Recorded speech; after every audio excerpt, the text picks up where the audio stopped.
Hello everyone, আসসালামু আলাইকুম। আজ পহেলা সেপ্টেম্বর আমার বড় মেয়ে আনিকা তাবাসসুম ফিয়ামনির জন্মদিন। তার জন্মদিন উপলক্ষে আমাদের বাসায় আজ যে রান্নাগুলো হয়েছে আমি আপনাদেরকে দেখাচ্ছি।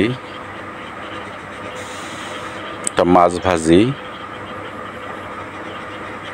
বড় মাছ আলাদা করে রান্না করা হয়েছে, একটা গরুর মাংস, এগুলো মুরগির রোস্ট,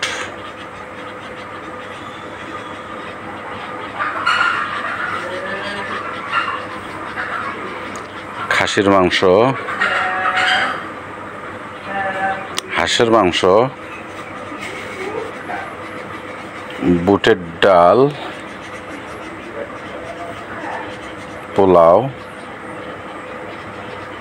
মোটামুটি আরও কিছু আছে যেগুলো হয়তো সামনে আনা হয়নি। তো আমাদের বাসায় অনেক মেহমান আসবে দাওয়াতের জন্য, দাওয়াত খাইতে। তো তাদেরকে ইনশাল্লাহ একটু পরে আমরা খাওয়াইতে দেব।